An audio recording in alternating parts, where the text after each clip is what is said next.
One of the biggest features added into next-gen GTA Online is the career builder for new players, and it's certainly long overdue. Brand new players had it really rough up until this point, and it's good to see some thought being put towards the new player experience. But how does this feature work exactly? I'm going to be discussing just that, as well as what route you should take for the career builder to jumpstart your online character in the best way possible. So if you don't migrate your character and instead choose to create a new one, you'll be awarded 4 million GTA dollars, from which you then have the option of choosing between one of 4 options: executive, gunrunner, nightclub owner, or biker. Executive will take you the office route as your main business, gunrunner will get you a bunker, nightclub owner will get you a nightclub, and biker will obviously get you a biker business. Whichever class you pick, so to speak, will also somewhat determine which vehicles and which weapons you'll be able to purchase later on in the career builder. If we're talking what's best for new players, you're either going to want to go with executive or, more preferably, the gun running route. The reason being is the nightclub owner actually requires biker businesses and the bunker in order to run properly, so on its own it's just not a good investment. And the biker businesses, even with the buffs, still aren't as good as the bunker in my opinion, and the sell missions are far more annoying too, so just go with gunrunner. Up next, choosing a bunker location. You want to go with the Chumash bunker. It's just the most cost-effective bunker in a location that doesn't suck. That's really the only reasoning there. You could go with the cheaper one, but then you're risking having it in like Paleto Bay or somewhere in the mountains.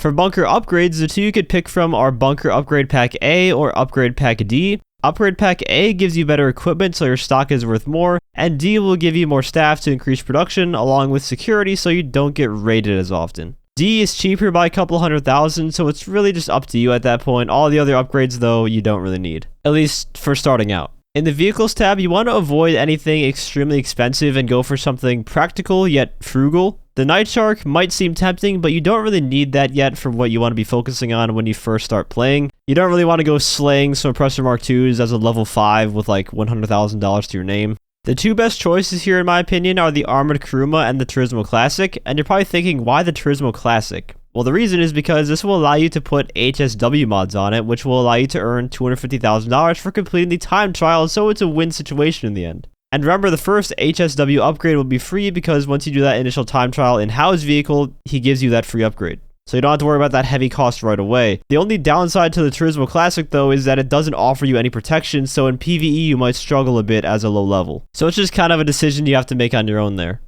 And finally, for the weapons department, get the marksman rifle, the homing launcher, the special carbine for sure. That will cover your bases in terms of explosives, long range, and close-up fighting.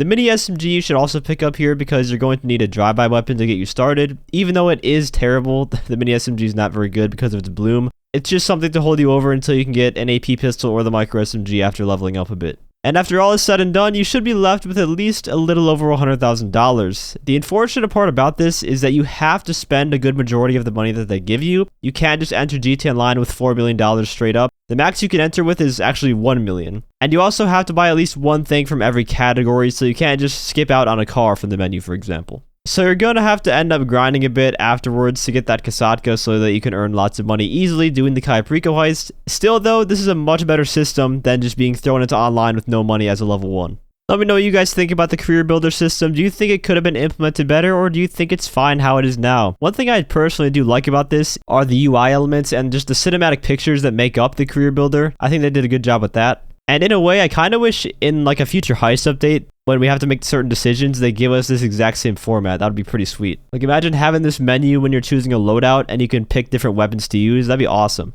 If you enjoyed the video or found it helpful, feel free to leave a like as well as subscribe to my channel for more GTA Online content. I want to give a huge thank you to all my channel members for your support. If you'd like to become a member for some exclusive perks, you can either use the join button or the link that's down in the description.